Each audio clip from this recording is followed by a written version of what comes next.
I thought that was a pretty good summary of what we talked a little bit about last week.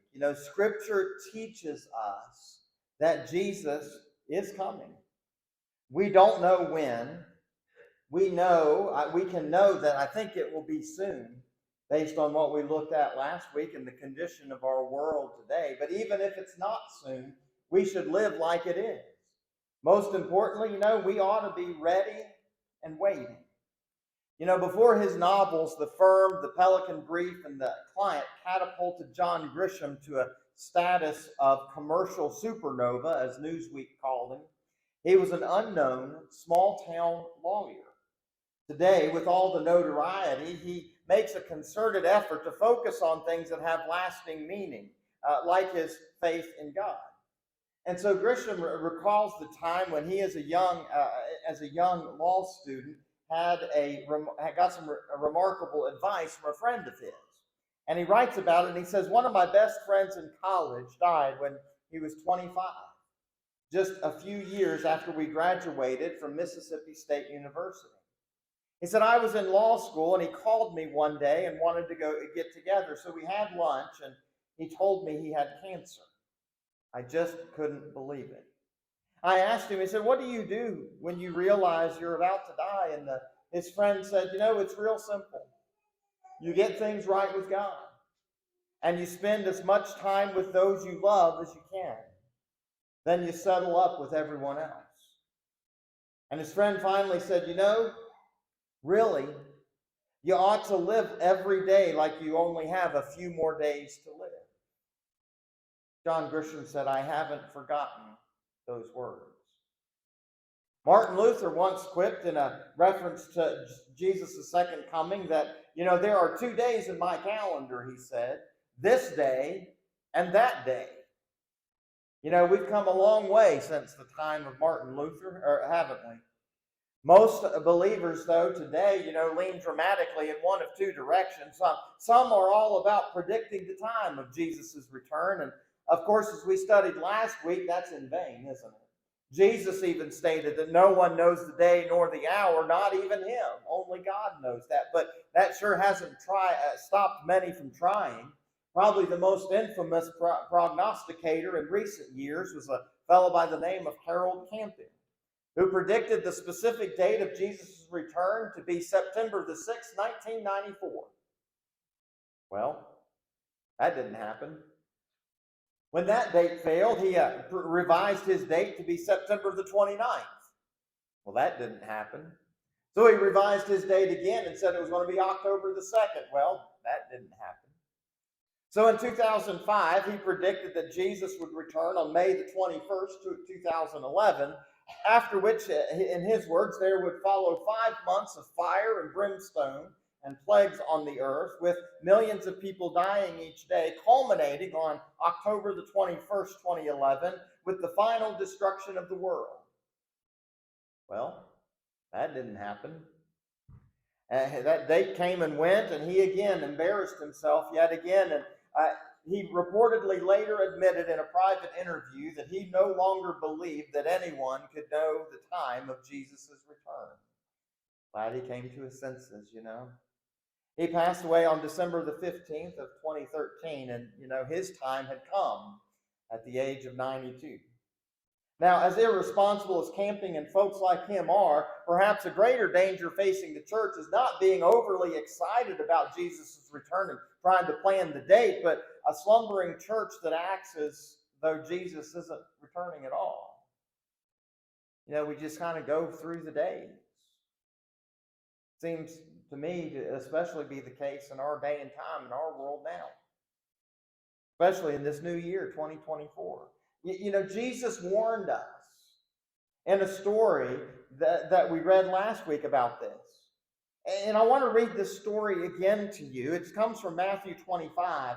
And Jesus tells his disciples, at that time the kingdom of heaven will be like 10 virgins who took their lamps and went out to meet the bridegroom.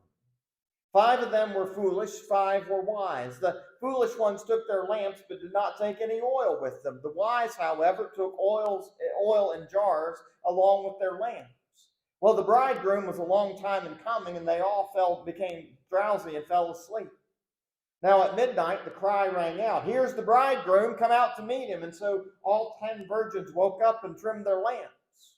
The foolish one said to the wise, "Give us some of your oil. Our lamps are going out." And they replied, "No, there may not be enough for both us and you. Instead, go to those who sell oil and buy some for yourselves." But while they were on their way to buy the oil, the bridegroom arrived. The virgins who were ready went in with him to the wedding banquet, and the door was shut. Later the others came. "Sir, sir," they said, "open the door for us." But he replied, "I tell you the truth, I don't know you." Therefore Jesus said, "Keep watch, because you do not know the day or the hour." Folks, Jesus' second coming is not some abstract doctrine with no bearing on how we live our Christian lives today. The truth of the matter is this, that Jesus' return should directly impact our lives. What Jesus will do and when he will do it are not unimportant considerations, but they are not the most urgent things for us to consider. The most pressing things for us to consider today is, how are we living in light of his imminent return? So this morning I want us to think today about how our lives should look. What that should look like in our lives as we are waiting for his return. As we begin, we should be living with an expectant hope. Paul wrote to Titus saying this about Jesus' return in Titus chapter 2. He says, "For the grace of God that brings salvation has appeared to all men." That is Jesus. "And it teaches us to say no to ungodliness and worldly passions, and to live self-controlled, upright, and godly lives in this present age, while we wait for the blessed hope." What is the blessed hope? The glorious appearing of our great God and Savior, Jesus Christ, who gave himself for us to redeem us from all wickedness and to purify for himself a people that are his very own, eager to do what is good. Here Paul describes Jesus' second coming as the church's blessed hope. It's really the culmination of everything that we believe in this one moment in time. For most Christians throughout that church history, expecting the second coming was more than the hope of just moving from this life on to the next. It was more of a yearning for deliverance. Deliverance from the pain and the suffering they were experiencing. Deliverance from war. Deliverance from the death and destruction around them. Deliverance from poverty and persecution. They couldn't wait for Jesus to return because their lives were so hard. They were pressed by the world on every side. They needed relief. Yet when we think about our world today, most of us enjoy life in relative comfort. We enjoy religious freedom in our country. We're not persecuted. We enjoy modern medicine to help us recover from our illnesses and our sicknesses. We enjoy a middle-class good lifestyle. And while there's nothing wrong with those things, I don't believe, these things, though, have made us soft. We've got it pretty good in America today. And so the yearning, the desire, the hope for something better just isn't there, because you know what? We truly have it so good today. It's hard for us to imagine something even better than this life. And I think that's spilled over into the church too. We come here on Sundays and we sit in a generally comfortable building, protected from the outside elements, rain and wind, or maybe the sun in the summer, and we sit on comfortable padded pews. And you know what? We've gotten comfortable. So the urgency for us to go out and to spread the gospel has lost, because we've lost sight of the hope of heaven. We've lost that twinkle, that spark in our eyes, the spark in our lives that comes from that true hope of better things that are to come. Jesus warned about that in Luke chapter 21. He said there, be careful, or your hearts will be weighed down with dissipation, drunkenness, and the anxieties of life. And that day, his return will close on you like an unexpected trap.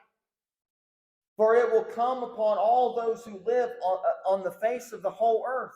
Be always on the watch and pray that you may be able to escape all that is about to happen and that you may be able to stand before the Son of Man. You know, there's warning in there. This life will lure us into a state of complacency where we worry more about money and the things of this world, about mowing the grass, about fixing the roof, than we do about the eternal state of our souls.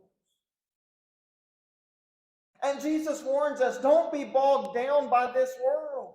Be on guard against such things. Don't allow our hearts to be weighed down by the world that we live in. Instead, we need to cast our cares and our worries on Him. And then, you know what? We'll be able to stand up strong and proud in a way of hope for the world to see.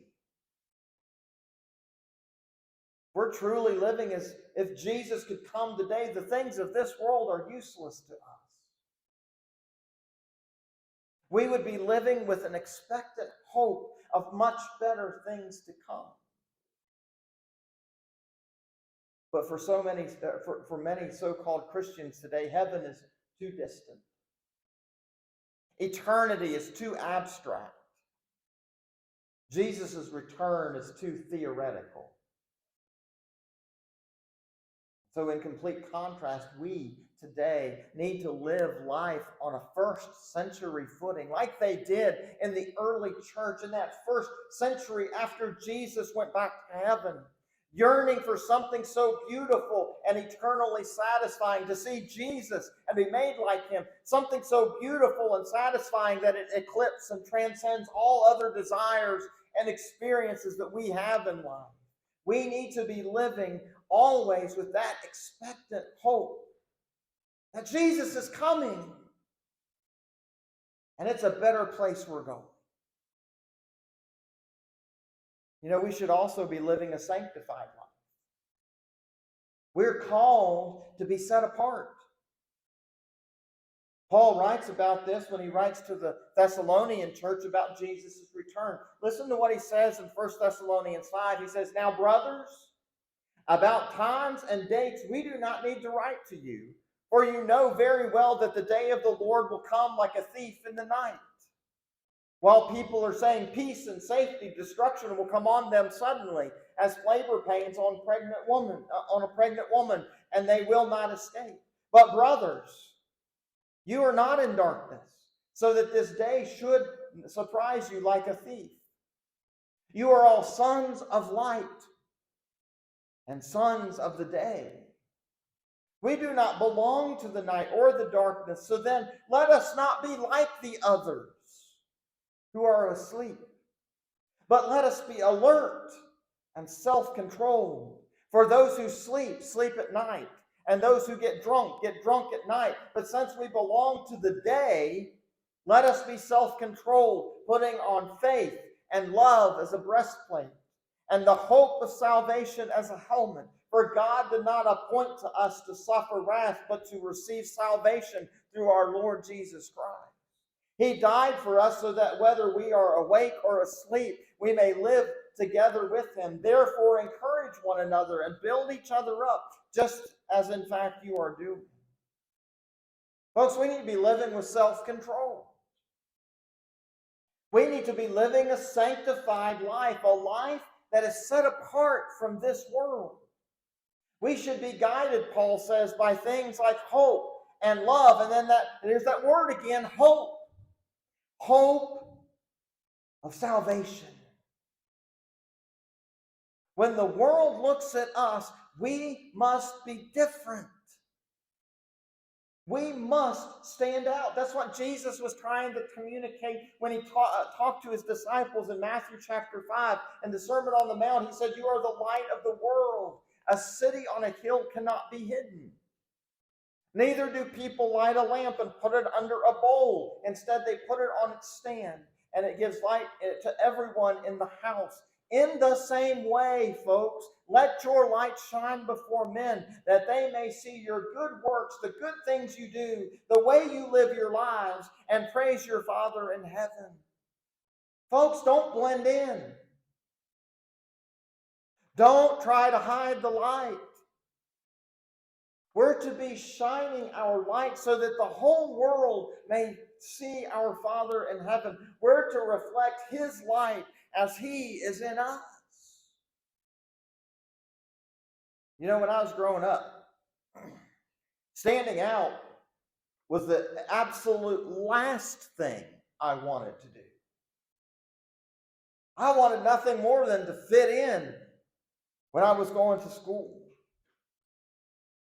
I grew up in the poorest part of my town of Wheelersburg. Everyone else had big, fancy houses. Lots of money, new cars, new clothes, the best and the fanciest shoes. And, well, me, most of the time, I was lucky that I got to wear hand-me-down clothes from my cousins who had all grown out of them.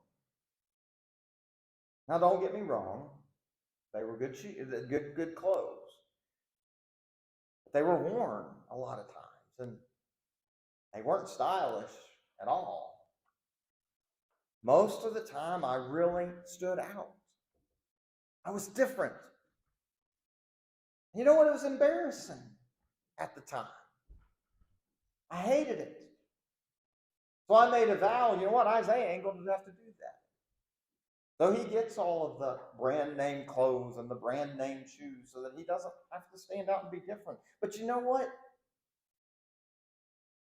I was embarrassed at the time, but you know, there's nothing to be embarrassed about when we reflect the light of Jesus to this world. That's exactly what Jesus wants from us. To be different. To look different. To act different. To live in this world but not be of this world. To live here but not blend in. And that's what it means to live a sanctified life. It means if we're truly ready for Jesus' return, that's how we ought to be living each and every day. And as we're living a sanctified life, we need to be living a life with a renewed witness. It's time for us to look at our witness, the witness that we have to this world. And you know what? Maybe it's time for a refresh, a restart, a reboot to renew our witness to this world. In Luke chapter 12, Jesus told his disciples, "Do not be afraid, little flock, for your Father has been pleased to give you the kingdom. Sell your possessions and give to the poor. Provide purses for yourselves that will not wear out, a treasure in heaven that will not be exhausted, where no thief comes near and no moth destroys. For where your treasure is, there your heart will be also." We need to be different, folks. We need to be different. Our witness to this world needs to be different, and according to Jesus, our witness should include such things as providing for those in need, just like the church did in the book of Acts. Our witness should include taking care of the widows and the orphans, just like they did in the book of Acts in that first century. And our witness should include laying our treasures in heaven, not accumulating wealth here on this earth for the sake of accumulating wealth. We're to be different. We're to look different, and we're to act different, and our witness will be different when we live differently. When we are demonstrating love to the world around us, they're going to notice. And the world will wonder, what is different about us? And our testimony will open the door for us to share the gospel with them. You know, our lives should be an open opportunity, a platform on which we are always sharing our witness to the world. Always. I read about NFL rookie quarterback C.J. Stroud this past week, and he's been vocal about his faith in Jesus Christ. He said, "My foundation as a man is that I'm a man of God. I've been scarred and battle tested, but I have the armor of God on me." The article talks about him and how he has helped to take the Houston Texans from one of the worst teams in the NFL to making the playoffs in his rookie season. And he constantly has given God all of the glory for his success. And in that, he said, "When I got to college, I found Jesus for myself." He often plays with the shape of a cross on one of his thigh pads. And he said, "It is definitely something that I'm still learning to this day. I'm definitely not perfect. It does keep me grounded. It does keep me humble just because I know anything can be stripped away at any point. I feel like God put me on this platform to preach his word. Jesus laid down his life on the cross for us," he said, "and I believe that. This is bigger than just football. Football is my platform. Spreading the gospel of Jesus Christ is my purpose." I think that's what God wants. I think it's pretty amazing to see athletes these days that use their gift to glorify God and their platform to share the gospel of Jesus Christ. And then I wonder, am I doing that? Is that you and me today? Are we using our jobs, our hobbies, our lives?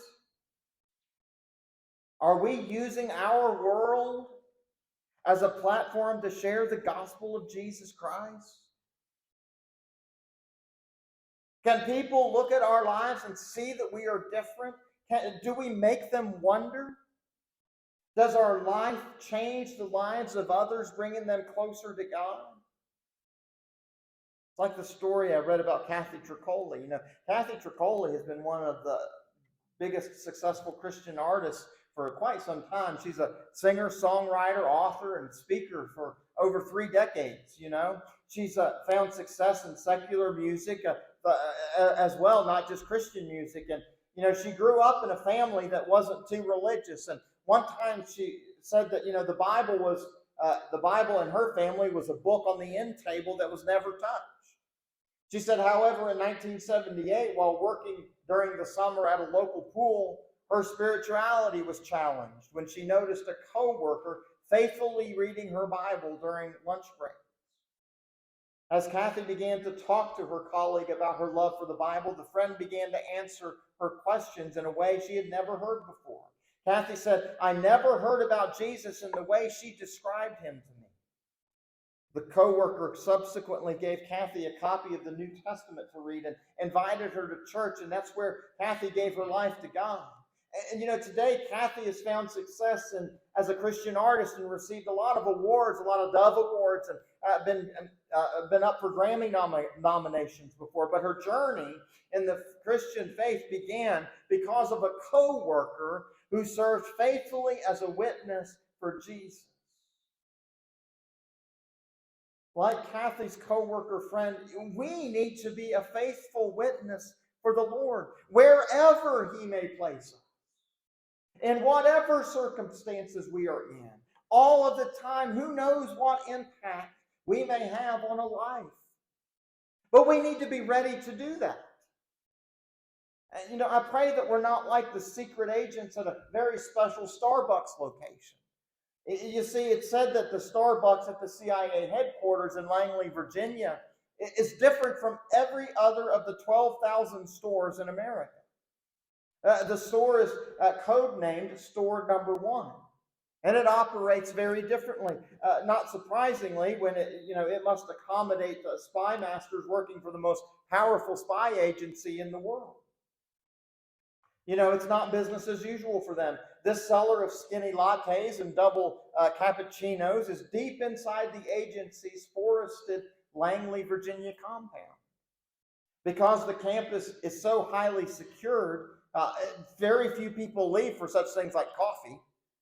And so they have this store right in there. Right? And the lines, they say, stretch down the hallway. Welcome to the stealthy Starbucks, a few of the officers affectionately call it. Servers there don't do the normal thing, asking for the customer's name, which, they normally write on a cup when you're there to expedite the order. No, undercover agents don't like it when people ask their name. The store receipts that they give back to their customers don't even say Starbucks on them. It just says store number 1. Each barista, goes through a robust interview and background check before they're even told that they're going to be working at this particular Starbucks. There are 9 baristas working there, and whenever they leave the work area, they're escorted by the CIA out of the building. All of them are regularly briefed about the security risks, and they must report if someone seems overly interested in where they work or begins to ask too many questions about their employment. They can't even say or toot their own horn that they work for the CIA or at the CIA. They can only tell friends and family members and acquaintances that, they work in a federal building. That's all they're allowed to say. They can't even say they work for Starbucks. One barista said that she has come to recognize people's faces and their drinks, and she says, there's the caramel macchiato guy. I think that's how you say that. And then she said, they say, oh, well, there's the iced white mocha woman. It's not their names, it's what they drink. And she said, I have no idea what they do. I just know they need a lot of coffee and they drink a lot of it. But, I tell you all of that to tell you this. Agents and even the baristas must remain secretive and anonymous at the CIA headquarters. But you know what? There should be no such thing as undercover Christians who follow this pattern in their lives today. Christ doesn't want hidden Christians. He wants us to shine our lights and to be bold and open in our testimony as His believers and followers. When the world looks at us today, can they tell a difference? Do they see that we're different? What kind of a witness are we sharing today? How are we living? Maybe we need a refreshed, renewed witness to the world today. That we are different. That we care. That we help. That we share. That we hope and have a reason to hope. And that we love as Jesus has loved us.